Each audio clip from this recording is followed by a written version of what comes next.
Oi, gente. Olha só, eu tô aqui com as minhas anotações do curso, da segunda aula, né, da Medicina, Saúde e Espiritualidade com o Dr.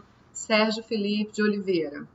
Na verdade, assim, quando eu repasso informações, eu repasso do meu jeito, não quer dizer que eu tenha recebido exatamente dessa forma, tá? Só para não haver nenhum engano. Eu nem vou usar as anotações. Eu não vou falar só o que foi dado na aula, eu vou juntar com o que existe de mim, assim.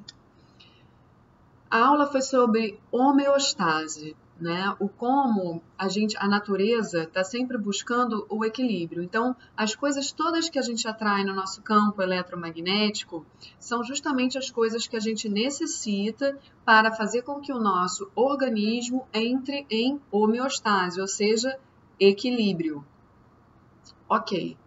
Às vezes a gente atrai situações e pessoas, inclusive dentro da nossa família, principalmente, que parecem não ter nada a ver com a gente, enfim. Mas aquilo é exatamente o que a gente precisa para aprender determinadas questões, para que o nosso campo possa entrar num equilíbrio perfeito, né?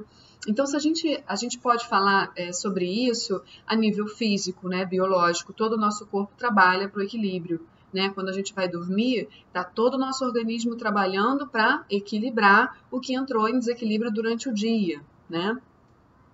Das pequenas às grandes coisas, né? No ecossistema, dos pequenos bichinhos, dos pequenos detalhes amorosos que estão na natureza, né? Tudo em perfeito equilíbrio. E aí a gente pode também entrar nas questões do inconsciente, aquilo que a gente não tem aqui com tanta clareza, né, na nossa consciência. A gente vem com questões para resolver, né, pregressas. Então, é claro que a chave para a gente solucionar karmas negativos, né, ou seja, ações do passado negativas em relação a determinadas pessoas, a única chave para a gente se libertar do karma é trabalhar o perdão, né? É você poder transcender aquele sentimento negativo, aquele registro energético que ficou no campo de ambos, né? Para você sair disso, é necessário que haja uma compreensão amorosa daquilo e, pumba, você liberou o seu campo daquilo.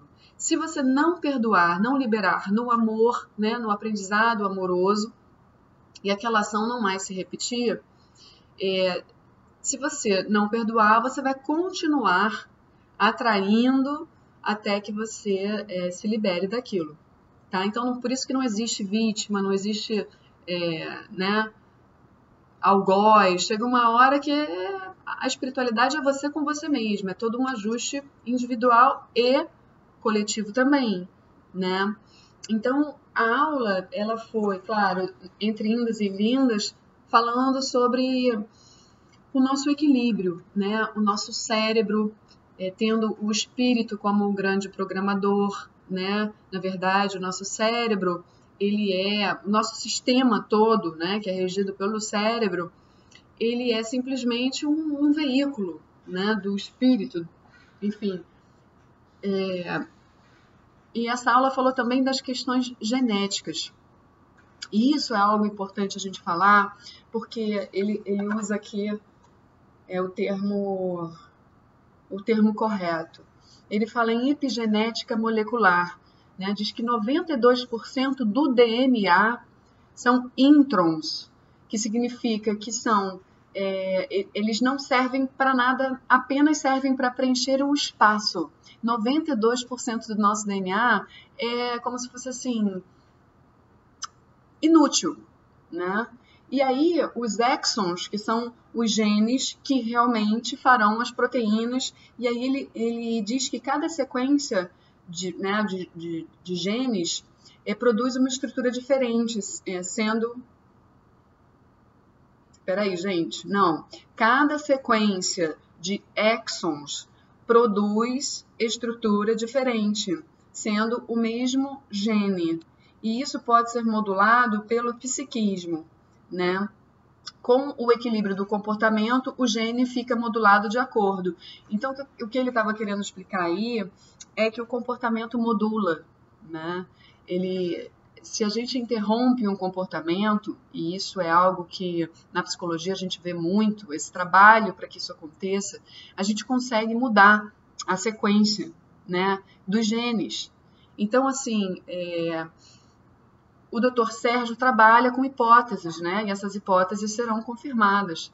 E então, essas hipóteses são interessantíssimas, né, você pensar que, e faz todo sentido se eu juntar com o meu trabalho, né, quando eu trabalho com regressão a vidas passadas, acessando a história pregressa de espíritos e os karmas, como eles acontecem e como essas ferramentas ajudam a desligar, a pelo menos facilitar a consciência e a abertura do coração para que possa haver o perdão amoroso, faz todo sentido. Faz todo sentido. Porque se você vem com uma mãe, né? Eu já falei isso em outros vídeos, que é o meu caso. Você vem com uma mãe que traz uma carga genética para transtornos psiquiátricos. Você pode ou não desenvolver. Isso tudo vai depender das suas escolhas, né? Cada caso é um caso, né? Eu estou falando do meu caso. Eu acredito que a partir dos meus filhos, ou do meu filho, ou a minha frente, a minha genética, já não vai reproduzir a genética igual à da minha mãe, com essa tendência a... Ou pode, mas o que eu quero dizer eu não acredito, né? Eu acredito que a gente pode mudar a genética. Como? Mudando a nossa compreensão das coisas, nos aprofundando numa visão amorosa, numa mudança de comportamento. Porque o que acontece? Isso tem tudo a ver com a homeostase. Se a gente está em equilíbrio físico, em equilíbrio espiritual, emocional e mental, a gente pode fazer milagres na existência, né? A gente pode, com a consciência, parar de reagir, parar de agir automaticamente sem pensar, parar de criar karma, uma sequência de reações, né? Então, no momento em que eu me equilibro totalmente, né, no meu sistema, ou seja, eu não saio do eixo, né? Eu não perco a cabeça, eu não saio por aí irrefletidamente, ou então eu já não entro nos mecanismos de defesa do meu ego que me levam a distanciamentos, a fugas, a amortecimento da minha consciência. Eu consigo mudar padrões. Eu mudando padrões amorosamente, primeiramente comigo, compreendendo quem eu sou, encontrando o meu caminho individual e especial nessa existência, eu consigo, à frente de mim, passar. Eu consigo modificar meu cérebro, de acordo com o que eu modifico os meus pensamentos, a minha vibração, eu vou modificando também os sinais, né? Todo o meu organismo físico, biológico. E aí, a partir de mim, eu já libero, e para trás de mim eu também libero uma galera, né? Então, uma forma muito legal de você fazer a liberação é através da constelação familiar, né? Porque a constelação familiar, além de desligar lá no campo mórfico, né, nos registros astrais, ela vai estar trabalhando na consciência de quem vê. Ou seja, ela vai mostrar para aquele indivíduo que vai para a constelação um lado que ele não enxerga, que estava inconsciente para ele. E a partir de uma mudança de perspectiva e de ângulo, conseguindo compreender e desbloquear ali determinados personagens da história dele, ele consegue liberar amorosamente o perdão. E aí o que acontece? O karma se desfaz. Então tudo se trata da gente começar a sair do ego e entrar para uma leitura amorosa da existência, né? E existem inúmeras formas de se fazer isso. E aí você conseguindo entrar nessa homeostase, que é baseada no amor, o amor faz com que a gente se equilibre, né? A abertura do coração faz com que a gente não reaja mais, né? E se entrar na reação, ela não é mais como era antes. Aí você entra num processo de descamamento mais profundo, mais equilibrado, cada vez mais equilibrado, tá? Então, assim, quando ele diz que cada sequência produz estrutura diferente, sendo o mesmo gene, ele quer dizer que a gente pode produzir sequência diferente através do quê? Do nosso psiquismo, da modulação do psiquismo.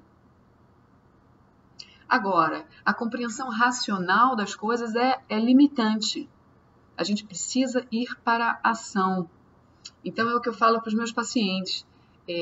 As religiões sejam elas religiões mais práticas, como a Umbanda, como o Espiritismo, como o Daime, como religiões mais práticas que você tem a vivência do divino, elas de nada adiantam se você não pratica. O que adianta você tomar um chá e ter contato com a divindade, de como funciona a natureza, você ter uma total conexão, até evidência, né, do que você precisa, enfim, tudo isso, ou até mesmo pela meditação, se você não sai dali para praticar. Primeiro nas pequenas coisas, e aí você vai avançando nas maiores. Porque são momentos que a gente tem dentro das religiões que são reveladores. Eles revelam aquilo que a gente precisa modificar em nós. Tem sempre a ver com o ego, o egão e o eguinho, né? A forma que você se relaciona, principalmente. As nossas relações são o termômetro. Então, não adianta nada você ter uma religião se você não pratica. Esse é o ponto. Porque o objetivo de você ter uma religião é você achar a tua homeostase, o teu equilíbrio em todos os níveis. Né? Não é você ficar racionalmente ali. Né? Racionalmente ali você vai para terapia. Racionalmente ali você, mesmo conversando com os amigos, você consegue ver que existem pontos que você precisa mudar. Mas e aí a prática? Né? Por isso que eu sou a favor de técnicas que nada tem a ver com religião. São técnicas que você utiliza, seja de apometria, de constelação, de regressão, que você vai lá e desliga. E abre uma consciência prática, entende? Que te auxilia realmente aquele desligamento e aquela transmutação do padrão. Claro que tem que ter paciência, não existe milagre, mas são ferramentas mais úteis, porque você não anda, cavalga, entende? Você vai num processo mais acelerado da coisa, tá? As forças espirituais são epigênicas, capazes de modular o físico. Você só vai modificar alguém se alguém for receptivo. Tá, essas coisas a gente já sabe, né?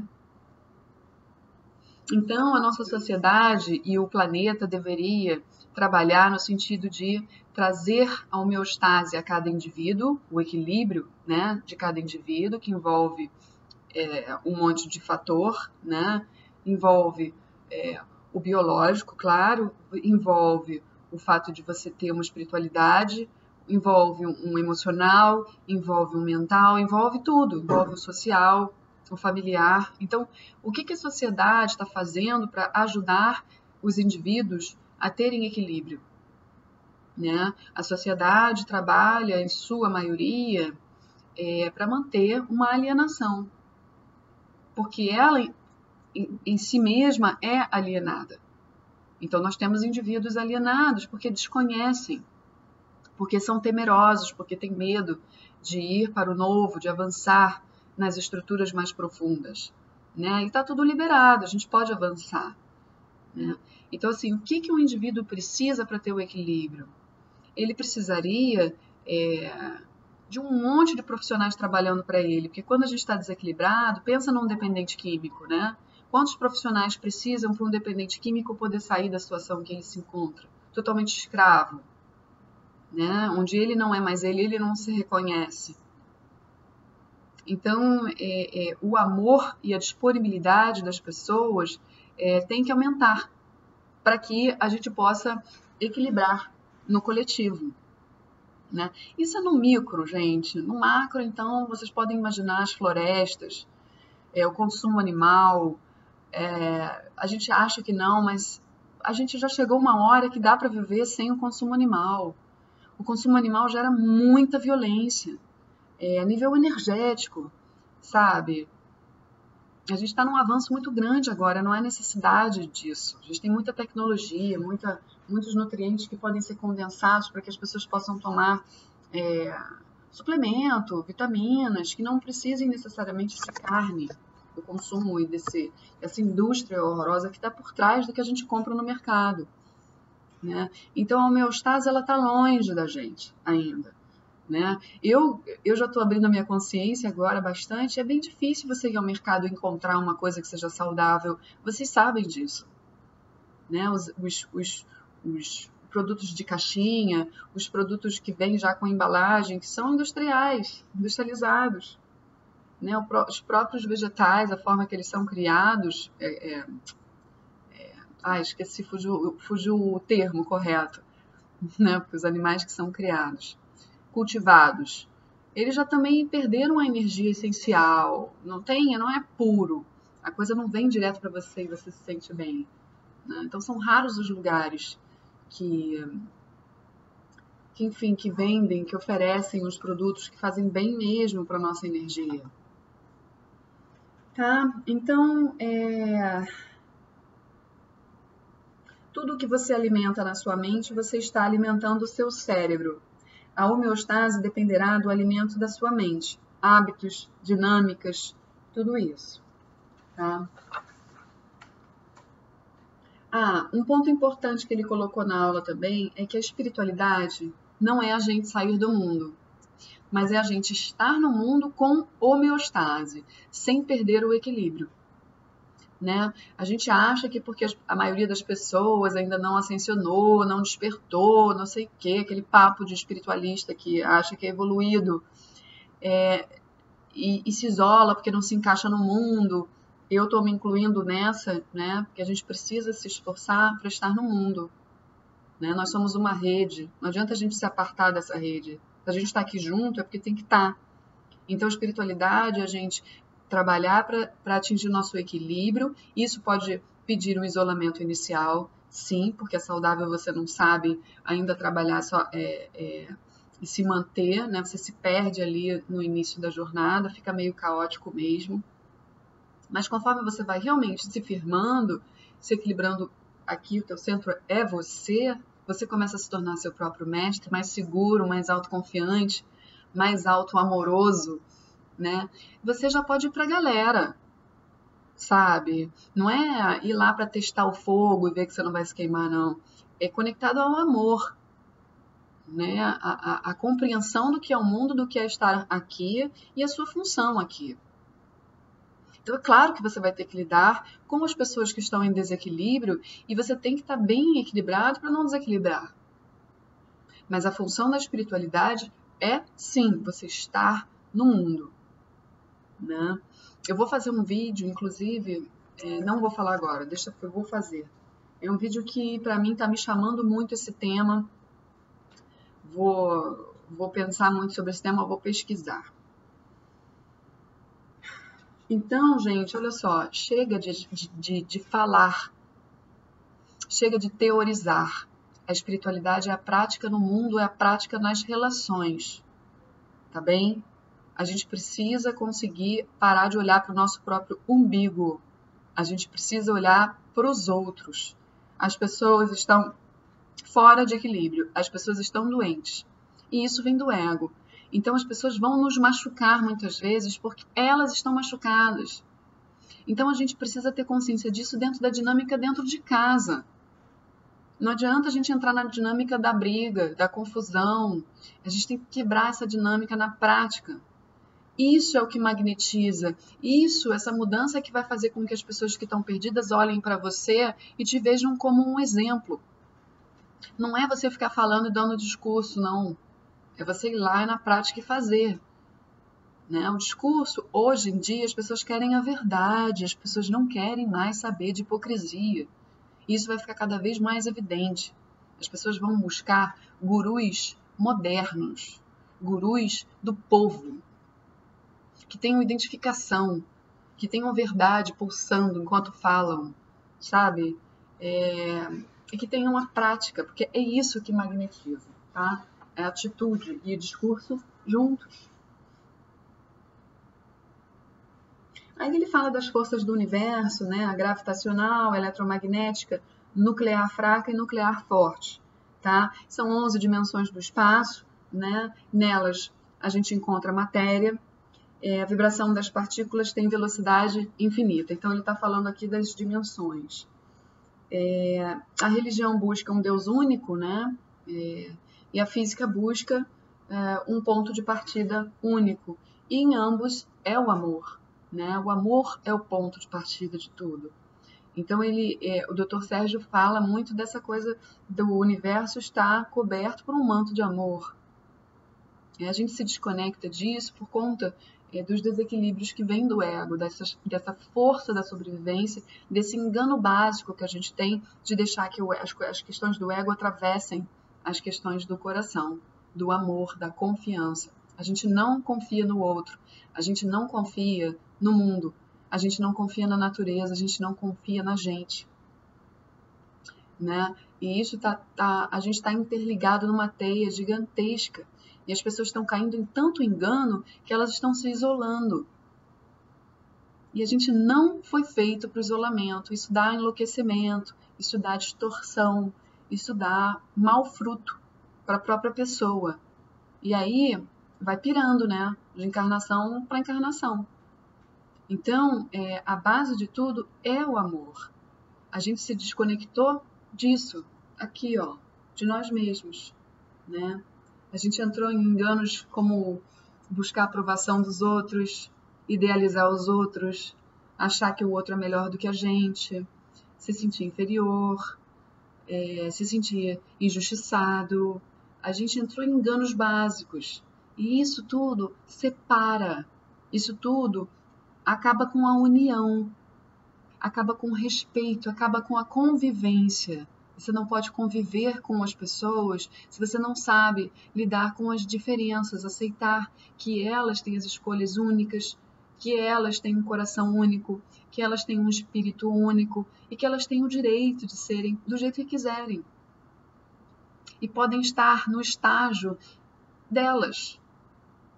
Né? A gente não precisa se separar delas porque a gente não está no mesmo lugar que elas. Né? A gente não precisa falar mal e disseminar o ódio, desrespeitar, só porque alguém ainda acha que o Bolsonaro é gente boa. Me entendam bem, eu falo sobre o Bolsonaro porque eu sou muito aberta. Sinceramente, eu sou muito aberta. Eu não sou hipócrita. Eu não fico aí batendo no peito dizendo que eu tenho a razão de tudo. Já mudei de ideia várias vezes e vou mudar quantas vezes eu quiser. Porque eu acho que no fundo todo mundo é artista, todo mundo é um ser que pode ser criador o tempo todo. Isso envolve você abrir mão de determinadas coisas que você pensava para agora pensar diferente. Tá? Então, as pessoas têm direito, inclusive, de votar no Bolsonaro. O que a gente não deveria fazer é julgá-las por isso. Me entendam bem. A gente pode ter provas inúmeras de que ele é um ditador, por exemplo, um cara que vai ser violento, que vai ser preconceituoso, que vai acabar com o país. A gente pode achar o que a gente quiser, mas se tem alguém que escolhe ele, é um direito. Você que não tem o direito de ir lá e desrespeitar a pessoa que tem o direito de pensar como ela. Você pode se afastar, você pode não gostar, tá tudo certo. Mas assim, desrespeitá-la, mandar ela ir a merda, tomar no cu, não é certo. Porque você entrou no ódio também. Isso aí todo mundo já sabe, né? Mas essa é a prática amorosa. Enquanto a gente não tiver a prática diante do inimigo, no sentido de quem pensa diferente, de quem para você agride aquilo que para você é mais precioso, como é que você trata essa pessoa? Você trata com violência verbal? Você trata com fofoca, intriga, confusão? Você calunia? Você julga? As pessoas têm direito de não gostarem da Dilma, de não gostarem do PT, do PMDB, da Marina, o Aécio, o Lula. Se a gente expressar as nossas opiniões de uma maneira respeitosa, todo mundo deveria mandar coraçãozinho, beleza? Respeitado. É igual você ter um canal no YouTube e as pessoas descerem o cacete em você porque você pensa daquela maneira. Entende, gente? É uma coisa que não vale a pena você fazer. É você consumindo a si mesmo, o seu próprio campo de energia. É você praticando a incoerência. É você praticando a desonestidade moral. Se é que isso existe. Desonestidade espiritual. Se tudo está envolto por uma malha amorosa, a intenção aqui é o amor. Pensem vocês quão desconectados vocês mesmos estão. Entende? E eu trabalho com espiritualidade, isso tudo que ele fala, gente, é maravilhoso. Esse livro de materialização que eu estou lendo, já estou terminando, que eu indiquei para vocês. Vão ler livros que falem sobre as questões do espírito de cura, né? Questões que levam a gente a... Gente, como é que pode esses seres mais sutis virem aqui ajudarem a gente, independente do que a gente faz, do que a gente vibra?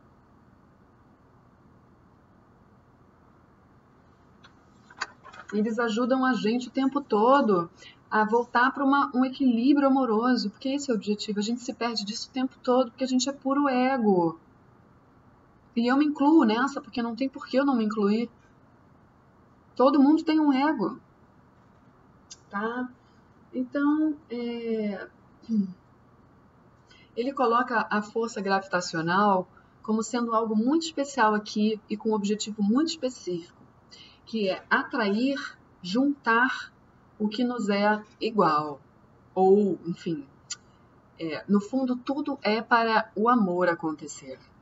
Então, as pessoas se juntam para que o amor aconteça, mesmo que sejam resgates difíceis. Elas são...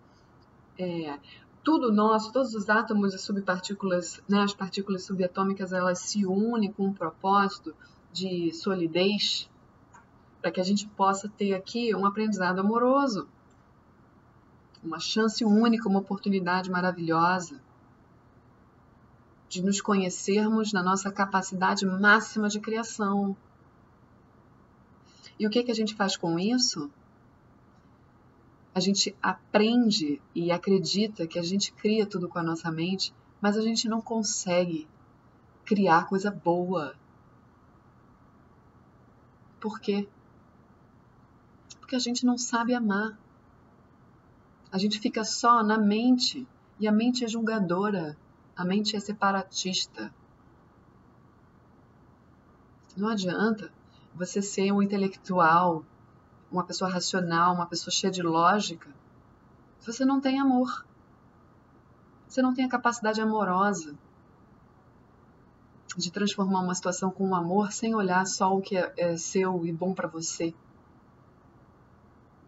A gente está aqui para aprender a ceder, para aprender a dar limite também. Mas é limite amoroso, para que o outro possa aprender com a gente.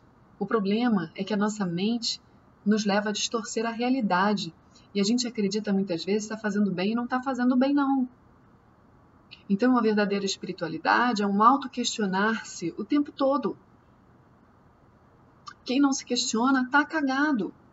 Quem acha que é dono da verdade, que nunca muda de ideia, fica julgando quem muda de ideia, está cagado. Está egóico, está fudido.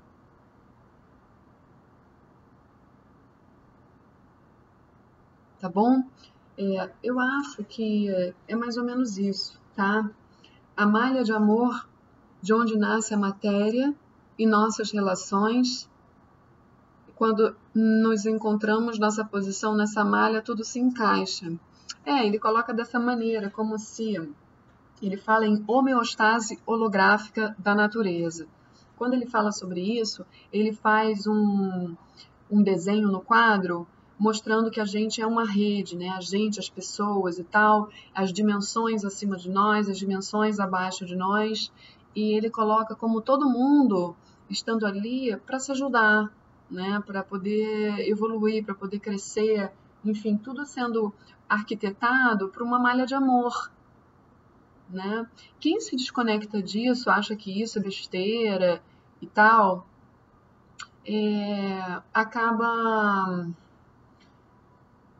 pode até produzir muito na matéria, mas acaba desencaixado, angustiado, infeliz, sempre com um buraco, né? E quem tem essa compreensão de que somos todos uma rede e que está tudo arquitetado pelo amor, não cai em rebeldia, não cai em anarquia, não cai em revolta ou depressão, né? Porque a depressão também é não aceitação das coisas, né? Também é egão. Quem acaba não se encaixando no mundo, no seu propósito individual. A gente só se encaixa no mundo quando a gente sabe que a gente é especial. Nesse mundo e que o outro é tão Deus quanto a gente. Não é, Namastê? O sagrado em mim saúda o sagrado em você. É que falta consciência, né, gente? Falta consciência. Falta consciência do que é a nossa sociedade, do que ela cria para nos educar, do que fica registrado no nosso inconsciente. Daquilo que nos é passado por pessoas que não trabalharam a sua consciência, que não trabalharam a sua autoestima, que não trabalharam as suas crenças e nos repassam as sombras delas sem querer. Estamos falando dos educadores, dos pais, de todos. É uma sociedade que se esqueceu que a malha é o amor e funciona hoje na base do medo, do ego, da separação. Então, o convite é a gente começar a pensar, principalmente na medicina, o como a medicina pensa. É tudo programado pelo cérebro, pelo coração, Mas o que é a mente? Mas o que está por trás? A psicologia não significa psique? Estuda a psique, que é alma. E sequer permitem que o psicólogo trabalhe com a alma, com ferramentas que entram nas questões da alma. Então o sistema está tão corrompido que você precisa esconder de você mesmo. Isso não tem lógica. Você começa a tomar remédio por um sintoma e acha que é isso aí, é determinado pela genética, acabou. Você está condenado. E não é. Isso tudo é mentira. Você acredita que você não pode ficar sem carne. E você pode. A gente acredita e a sociedade toda é montada para a gente não poder. Das mínimas às grandes coisas. Então a gente está bem cagado. Mas isso não é para a gente se deixar consumir. Não tem tristeza nisso. Tem indignação e tem uma raiva que serve para ação e mudança. Nós somos agentes do mundo. E o objetivo do Dr. Sérgio com esse curso é formar agentes de saúde conectados ao lado do espírito, que é quem governa o cérebro, o corpo. Uma pessoa que chega doente no consultório de um médico, adoeceu primeiro aonde? No espírito. Para chegar no físico, foi vindo do sutil para o denso. O físico expurga, é a nossa chance de expurgar questões espirituais. Nós temos que educar as pessoas. Grande parte do meu trabalho em consultório é dar educação. Claro que é trabalhar o inconsciente, mas essa educação podre que a gente tem está despreparada para lidar com a alma de cada um, com a unicidade, né? com a especialidade que cada um traz. Não somos todos iguais, somos todos diferentes. E a gente tem medo da diferença, que o outro é diferente da gente. O outro tem outras coisas desenvolvidas que a gente não tem. Então a troca é fundamental, o olhar aberto, estar disposto a mudar de opinião é essencial.